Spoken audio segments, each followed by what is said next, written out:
terjatuh, penuhkanlah bejanaku dengan air sungai-Mu. Ku haus akan firman-Mu.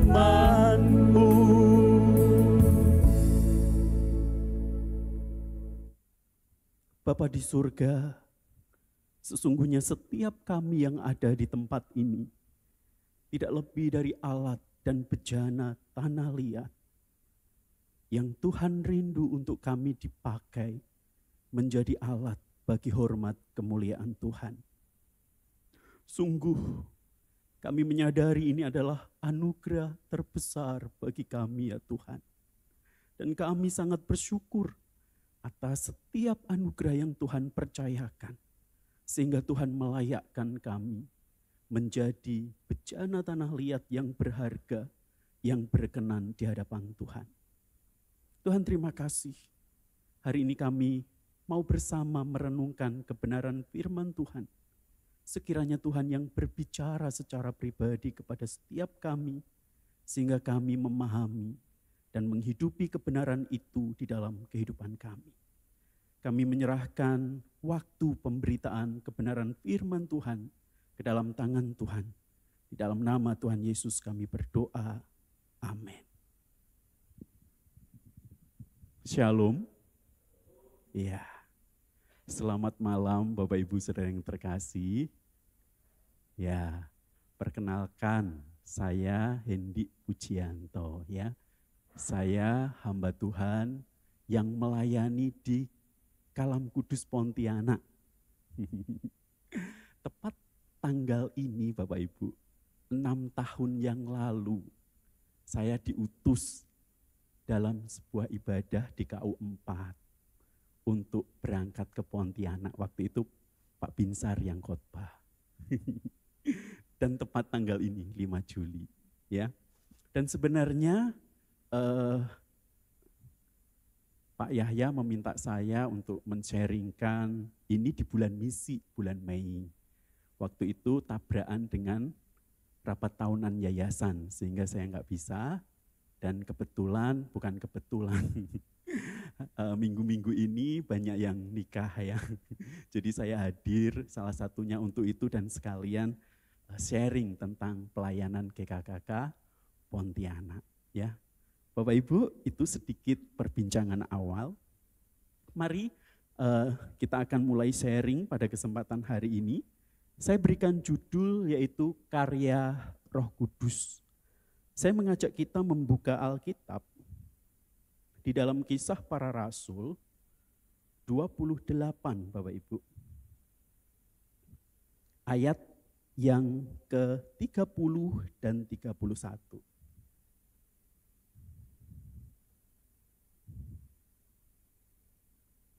Sudah dapat? Saya mengundang kita bangkit berdiri untuk menghargai pembacaan firman Tuhan. Kita akan baca bersama-sama Kisah Para Rasul 28 ayat 30 sampai 31. LAI memberi judul Paulus memberitakan kerajaan Allah di Roma. Kita baca bersama-sama 1, 2, 3. Dan Paulus tinggal 2 tahun penuh di rumah yang disewanya sendiri itu. Ia menerima semua orang yang datang kepadanya. Dengan terus terang dan tanpa rintangan apa-apa, ia memberitakan kerajaan Allah dan mengajar tentang Tuhan Yesus Kristus. Silahkan duduk Bapak Ibu. Sampai sejauh ini pembacaan firman Tuhan. Berbahagialah kita yang bukan hanya mendengar, tetapi juga menghidupi di dalam kehidupan kita. Bapak Ibu bicara tentang pelayanan atau sharing pelayanan, tentu pelayanan itu bukanlah hal yang gampang. Pelayanan itu bukanlah hal yang mudah. Seperti kita membalikkan telapak tangan kita. Kita bisa melakukan segala sesuatunya dengan lancar, tanpa ada rintangan, semuanya beres begitu. Enggak ada masalah, enggak ada pergumulan. Tetapi realitanya di dalam kehidupan pelayanan kita menghadapi masalah, pergumulan yang silih berganti. membuat kita kadang burn out, merasa lelah, dan kita putus asa. Betul? Enggak senyum ya. Bapak Ibu Saudara yang terkasih, November 2023 saya masih ingat Pak Dwi dan penginjil Yahya datang ke Pontianak. Tuh Pak Dwi baru datang. Mari Pak Dwi masuk. Pak Dwi dan penginjil Yahya datang ke Pontianak pada waktu itu dengan membawakan sebuah spirit yang baru yang ingin diraih bersama oleh gereja di tempat ini, dan tentu saja pos pelayanan yang di Pontianak harus mengikuti hal yang sama. Dengan sebuah moto apa? Spiritual transformation through community. Ya, masih. Itu didengungkan, disampaikan kepada kami. Terus waktu itu Pak Dwi sampaikan, Pak, Desember Pak Hendi datang presentasi di depan majelis tentang Gereja Kristen Kalam Kudus Pontianak. Bapak Ibu, tidak lama setelah Pak Dwi dan Yahya, penginjil Yahya kembali ke Pontianak, kami mengadakan rapat. Kami membahas tentang apa sih yang terjadi di Pontianak dan hal apa saja yang seringkali menjadi kendala kita. Maka akhirnya kami membuat sebuah analisa SWOT Bapak Ibu. Tetapi saya nggak akan bahas semuanya ini. Yang hanya akan saya bahas adalah bagian yang saya bold saja. Yaitu tentang worldview atau cara pandang. Jadi setelah kami ngobrol tentang banyak hal, tentu semuanya bukan hanya tantangan ya. Ada banyak hal yang baik, ada banyak hal kemudahan atau kesempatan yang bisa kita raih. Tetapi satu hal yang menjadi pemikiran kami dan terus kami doakan adalah cara pandang Bapak Ibu. Bapak Ibu, daerah di mana kami berada kebanyakan adalah orang Teochew. Orang Teochew ini adalah menganggap diri mereka lebih tinggi stratanya daripada Chinese Cat yang ada di sana Bapak Ibu. Dan memang mereka kebanyakan adalah orang menengah ke atas. Dan setiap mereka mengizinkan anaknya beribadah Sabtu ceria, itu sampai ratusan kalau ibadah Sabtu ceria. Tetapi ketika mereka beranjak menjadi dewasa, mereka gentol dan melarang anaknya untuk dibaptis. Anaknya nggak boleh dibaptis. Dan suatu ketika saya ngobrol-ngobrol dengan salah satu dari pengurus yayasan kami, kebetulan beliau orang Teochew dan sudah terima Tuhan Yesus. Dia berkata seperti ini, Pak Hendi. Oh, Mister manggil saya. Mister, orang Teochew itu tidak mudah untuk percaya kepada Kristus. Dia bilang, saya ini orang Teochew. Jadi teman-teman saya ini orang Teochew. Mereka kebanyakan agamanya Buddha, Konghucu, begitu. Nah, mereka punya sumpah kepada orang tua mereka untuk pai-pai atau mendoakan orang tua mereka. Sembayang kepada orang tua mereka atau bahasa kita menghormati orang tua mereka. Dan itulah yang menjadikan mereka tidak mau untuk datang ke gereja atau percaya kepada Kristus. Jadi memang tidak mudah Pak pelayanan terhadap orang-orang Teochew yang ada di Pontianak, dia katakan begitu. Kami dulu, kami mau menikah, orang tua kami tidak mau datang ke gereja, dia bilang. Tidak mau, tetapi kami keras kepala. Dan Bapak Ibu tahu, ada salah satu orang anak Teochew yang dibaptis. Saya baru tahu gara-gara dia punya adik, saya bilang, kamu udah waktunya dibaptis loh, ayo dibaptis. Dia bilang, enggak berani Mister, kenapa loh? Cece mau dibaptis loh. Bapak Ibu apa yang terjadi? Cecenya itu enggak bilang orang tuanya kalau dia dibaptis, coba bayangkan. Kalau orang tuanya tahu pasti orang tuanya marah besar. Makanya adiknya enggak mau dibaptis. Bapak Ibu pergumulan inilah yang kami hadapi begitu. Di tengah-tengah Chinese yang ada di sana begitu. Dan tentu ini bukan hal yang gampang begitu. Coba bayangkan saja Bapak Ibu ketika saya main ke rumah salah satu orang tua. Kan kami ada Sabtu ceria ya. Anak-anaknya kami kunjungin. Rumah mereka bagus-bagus Bapak Ibu. Terus logika berpikirnya gini lah. Kalau misalnya saya memberitakan Injil Yesus Kristus kepada mereka, dan itu saya lakukan, terus mereka melihat kami begitu, memang kehidupanmu lebih baikkah dari saya? Saya udah percaya kepada Konghucu aja, pai-pai saya punya rumah seperti ini, harta saya seperti ini, mobil saya berapa. Secara logika mereka akan berpikir untuk datang ke gereja dan percaya kepada Kristus, dan itu benar-benar tidak mudah. Bapak Ibu, saya pikir setiap kita yang ada di tempat ini atau gereja di tempat ini pun memiliki pergumulan dan masalah tersendiri di dalam kehidupan pelayanan kita. Ya, entah itu dari dalam atau dari luar, pasti ada yang terkadang membuat kita rasanya putus asa, yang membuat kita rasanya hampir-hampir, aduh pelayanan kok kayak gini gak jalan begitu. Bapak Ibu, ketika kami menganalisa SWOT ini, akhirnya kami membuat sebuah target. Ini memang target yang sebenarnya berat untuk dilakukan. Ya, sebenarnya berat untuk dilakukan. Jadi target-target kami adalah kami ingin supaya gereja kami kemudian ke depan mandiri dan dewasa.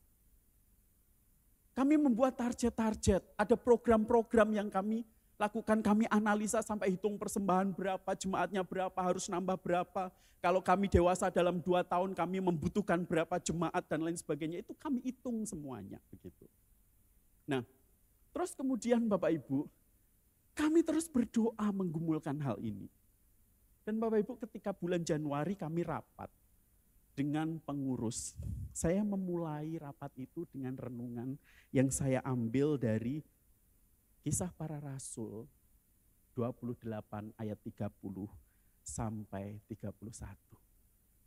Ternyata ketika kita melihat bagian ini, kita juga mendapati bahwa pelayanan Paulus itu bukanlah pelayanan yang mudah. Ini pelayanan yang sulit untuk dilakukan. Begitu. Nah, kalau saya pikir-pikir, pelayanan Paulus lebih sulit daripada apa yang kami alami ketika kami di Pontianak. Begitu. Bayangkan Bapak Ibu Saudara, Paulus itu adalah seorang tahanan Romawi. Tinggal di rumah sewa, tinggal selama 2 tahun dan menjadi tahanan rumah di sana. Tentu dia secara kebebasan terikat. Dia tidak bisa pelayanan ke sana kemari. Tetapi menarik kalau kita perhatikan di bagian itu, ia menerima semua orang yang datang kepadanya. Saya pun katakan kepada rekan-rekan pengurus pada waktu itu, yuk kita gak boleh menutup komunitas kita, menutup diri kita. Mari kita membuka pintu lebar-lebar untuk setiap orang, mau orang tua, murid, kayak siapapun yang kita temui begitu. Maka yang kami lakukan adalah dari Senin sampai Senin, kami itu mengerjakan program begitu. Hari Senin kami melakukan kunjungan, Selasa kita atur kunjungan siapa aja, hari Rabu ada doa, hari Kamis kita ada olahraga bersama, hari Jumat kita kunjungan lagi ke anak-anak Sabtu ceria, hari Sabtu ada KTB pemuda, begitu terus kami lakukan Bapak Ibu. Nah, saya pikir Paulus di dalam pelayanannya, dia juga mengalami hal yang sulit untuk dilakukan. Tetapi menarik untuk kita perhatikan, Paulus melakukan pelayanannya dengan serius dan sungguh-sungguh begitu. Dan kalau kita perhatikan, dia menjadi tahanan dengan status yang begitu bebas sehingga dia dengan leluasa dapat mengabarkan Injil. Dan kami tahu, kami pun dengan leluasa bisa mengabarkan Injil meskipun kami seringkali ditolak, begitu kan? Kami tidak diterima, begitu. Nah Bapak Ibu Saudara yang terkasih, Tuhan benar-benar kalau kita melihat perikop yang kita baca tadi, membukakan jalan bagi Injil selama 2 tahun hidup Paulus ada di Roma waktu itu. Dari Yerusalem sampai mencapai jantung kekaisaran Romawi. Adakah yang pernah berpikir bahwa inilah yang akan terjadi di dalam kurun waktu 30 tahun ketika Roh Kudus dicurahkan? Saya pikir para rasul tidak pernah membayangkan sampai sejauh itu Injil sampai ke Roma begitu. Bahkan kalau kita perhatikan bukan hanya itu Bapak Ibu. Injil itu menjangkau sebagian dunia yang dikenal. Dan siapa yang dapat menyangka bahwa Roma menjadi kota yang di dalamnya terdiri dari jemaat yang besar. Ini sangat luar biasa. Bapak Ibu, dari sini sebenarnya yang mau dikatakan oleh Injil itu adalah karya Roh Kudus sebenarnya tidak dapat dihentikan oleh siapapun. Karya Roh Kudus tidak dapat dihentikan oleh siapapun. Dia tidak pernah berhenti memanggil orang-orang yang datang kepada Kristus, tidak pernah. Dia tidak pernah berhenti menggelisahkan hati para rasul dan para pengajar Injil yang lain untuk memberitakan Injil tentang Yesus Kristus. Dan saya sangat senang sekali ketika Pak Dwi, Pak Yahya datang ke Pontianak. Mereka berkobar-kobar menceritakan bahwa pelayanan ini harus terus dikerjakan dengan serius. Bahkan satu kalimat yang Pak Dwi pernah katakan kepada kami, Pak, coba ya, kalau di Sinode Kalam Kudus itu, bagian misinya kita yang pegang. Wow, kita akan menjadi dampak bagi Indonesia katanya. Nah, memang benar yang terjadi Bapak Ibu. Kita tidak pernah berhenti digelisahkan oleh Allah Roh Kudus untuk memberitakan firman-Nya. Dan itu yang terus terjadi. Menjadi pemikiran kita. Terus menjadi kegelisahan kita untuk kemudian kita mau menyampaikan firman itu kepada siapapun. Kalau Bapak Ibu tahu, saya pribadi yang sebenarnya pendiam sekali. Pak Regi nggak percaya, senyum dia. Kami pernah satu kamar. Ya, saya pemalu. Tetapi ketika teguran itu datang kepada kami waktu itu untuk kami mengerjakan pelayanan ini dengan serius, saya akhirnya berkata, ya, saya harus mengerjakan dengan serius. Ketemu orang biasanya cuma sebentar saja itu rasanya udah capek emosi saya. Tetapi dengan berita Injil yang terus digelisahkan akhirnya lama-lama terbiasa ngobrol dengan orang, ketemu orang, begitu memberitakan tentang Tuhan Yesus dan lain sebagainya. Bapak Ibu Saudara yang terkasih, selama 2 tahun pertamanya di Roma, Paulus terus mengabarkan Injil Tuhan. Ya, kitab ini memang berakhir di situ Bapak Ibu. Walaupun pada waktu itu kitab ditulis ini Paulus telah mati dan telah dipenggal oleh orang Romawi. Tetapi kalau kita perhatikan, Injil Yesus Kristus tetap bergema. Bapak Ibu, ada satu hal lagi yang perlu untuk kita tahu, bahwa sesungguhnya Kisah Para Rasul bukanlah kitab yang menulis tentang akhir kehidupan Paulus atau para rasul. Atau dengan kata lain, sesungguhnya ini bukan kitab yang berbicara tentang biografi para rasul, begitu. Ya. Kitab ini adalah tentang Injil Yesus Kristus yang disebarkan oleh Allah Roh Kudus melalui perantaraan Paulus, para penginjil yang lain. Maka tidak heran kalau kita dapati di ayat yang ke-31, di situ dituliskan begini, dengan terus terang dan tanpa rintangan apa-apa, ia memberitakan Injil Kerajaan Allah dan mengajar tentang Tuhan Yesus Kristus. Dengan kata lain apa Bapak Ibu? Injil Kerajaan Allah tidak terhalangi oleh apapun. Badai besar di laut tidak akan pernah menghalangi Injil Kerajaan Allah untuk diberitakan. Kita tahu bagaimana Paulus mengalami karang kapal dan lain sebagainya, hampir digigit sama ular. Tetapi itu pun tidak menghentikan Injil Kerajaan Allah untuk diberitakan. Pemerintah Romawi pun tidak dapat menghentikan Injil kebenaran firman Tuhan diberitakan. Pemimpin agama yang korup, kelompok ekstremis Yahudi yang keras dan kejam, bahkan kematian sang rasul pun tidak akan mampu menghentikan Injil kebenaran firman Tuhan diberitakan. Dan berita Injil yang diberitakan tetap bergema dengan kekuatan yang semakin keras. Bapak Ibu Saudara yang terkasih, bukankah sama? Generasi silih berganti. Ketika saya di Pontianak, sebelumnya ada hamba-hamba Tuhan yang lain sebelum saya yang melayani di sana. Dan sekarang giliran kami yang melayani di sana. Di sini pun sama kan. Sebelum Pendeta Binsar menjadi gembala, ada gembala-gembala sebelumnya yang melayani di tempat ini. Pemimpin-pemimpinnya silih berganti. Tetapi Injil, berita Injil kebenaran firman Tuhan tidak pernah berhenti dan terus bergema. Meskipun suatu hari nanti kita digantikan oleh siapapun. Bapak Ibu, apa yang kita pelajari dari sini? Dalam pelayanan pemberitaan Injil, tidak ada rintangan apapun yang dapat membendung karya Allah Roh Kudus bekerja. Ini yang mesti kita pegang baik-baik. Tidak ada rintangan apapun yang dapat membendung karya Allah Roh Kudus bekerja. Bapak Ibu, kira-kira 1 bulan lewat setelah kami meresmikan KU2, itu tanggal 9 April. Kami mengadakan rapat sama pengurus, Bapak Ibu. Ada salah satu pengurus, mungkin karena saking capeknya ya, karena Bapak Ibu pengurus kami sebagian adalah guru yang bekerja setiap hari ngajar begitu.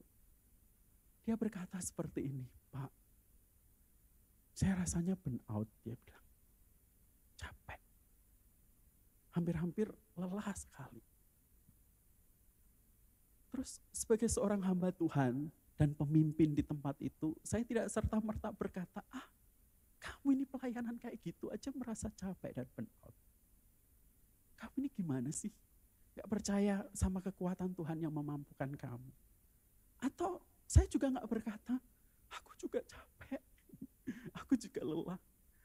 Saya hari itu minta Tuhan tolong, apa yang bisa saya sampaikan kepada pengurus pada hari itu. Saya gak berkata apa-apa Bapak Ibu. Saya ngajak mereka berdoa, yuk kita berdoa yuk. Kita berdoa Bapak Ibu. Setelah berdoa memang tidak ada sesuatu apapun yang terjadi. Tetapi kami tetap berkomitmen untuk mengerjakan pelayanan ini dengan serius Bapak Ibu. Dan Bapak Ibu tahu, beberapa minggu yang lalu kami mulai evaluasi lagi tentang pelayanan kami. Yang terjadi apa? KU1 dulu 25 sampai 30 orang yang datang. Sekarang 30 sampai 50 jemaat yang datang.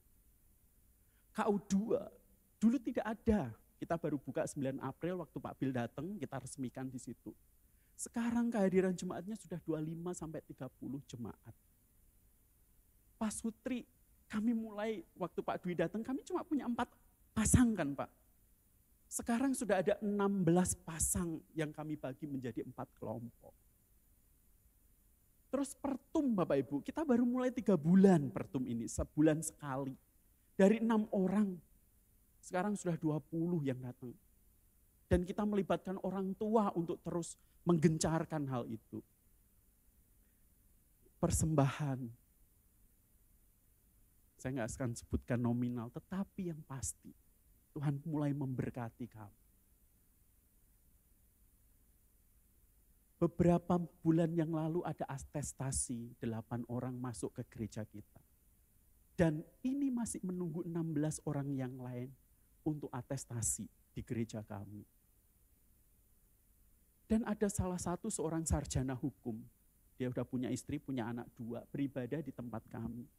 Setiap kali habis ibadah dia berkata, Pak, benar-benar kami bisa bertumbuh di tempat ini. Kami merasakan suasana yang baik di tempat ini. Kami mau melanjutkan ibadah di tempat ini dan kami mau atestasi menjadi jemaat di sana.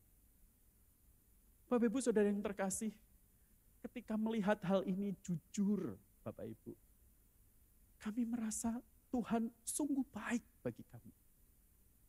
Ini bukan kekuatan kami. Ini bukan apa yang kami lakukan semata, tetapi benar-benar karena pertolongan yang daripada Allah. Dan kami selalu mengaku, kami itu cuma alat. Dan Allah lah pemiliknya. Kami itu cuma pengelola. Dan Allah lah yang berkarya di dalamnya. Maka Bapak Ibu Saudara yang terkasih, atestasi jemaat baru, pasutri, ini foto-foto yang kami lakukan di dalam kegiatan kami, ada dinner evangelism bersama. Selalu kami mengingat bahwa dalam pelayanan pemberitaan Injil, tidak ada rintangan apapun yang dapat membendung karya Allah Roh Kudus bekerja di dalam kehidupan kita. Kita boleh merasa tidak mampu, kita boleh merasa capek, tetapi karya Allah Roh Kudus tidak akan pernah berhenti untuk menyatakan Injilnya, dikabarkan di mana Allah mau itu berada. Bapak Ibu Saudara yang terkasih, saya selalu memakai hashtag ini di dalam postingan saya. Bu Kris pasti tahu ya, pernah komen. Kalam kudus dalam anugerahnya. Jadi benar-benar selalu saya mengingatkan diri sendiri dan teman-teman yang ada di sana. Tanpa anugerah Tuhan, kita nggak akan pernah mampu menjalani pelayanan yang Tuhan percayakan ini dengan baik. Teruslah bersandar kepada anugerahnya. Dan saya tahu Bapak Ibu di tempat ini tentu permasalahannya lebih kompleks dari yang kami alami di sana. Tetaplah bersandar kepada anugerahnya. Tetaplah yakini bahwa berita Injil itu tidak akan pernah bisa dibendung oleh apapun. Dan Allah bekerja melalui itu semua. Terima kasih. Saya mengajak kita menundukkan kepala kita.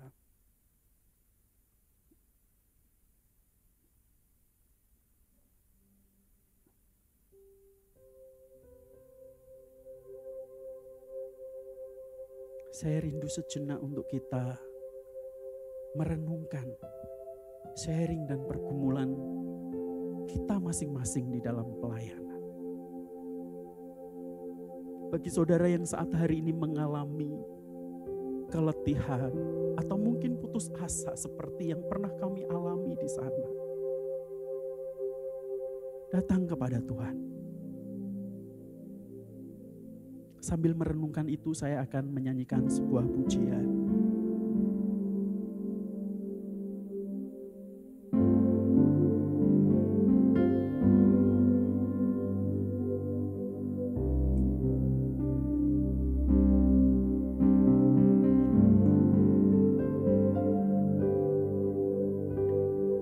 Ini kami Tuhan, Allah kerajaanmu, yang kau panggil untuk menjadi pelayanmu, untuk beritakan indah kasih-Mu yang telah selamatkan segenap jiwa kami. Pakailah Tuhan untuk kemuliaan-Mu, untuk keagungan dan kebesaran-Mu. Tuhan pimpin kami setiap hari demi setiap hari, setia dan semakin setia menjalani panggilan-Mu. Tuhan bentuk kami indah dan semakin indah, mulia dan semakin mulia di depan altar mezbah-Mu.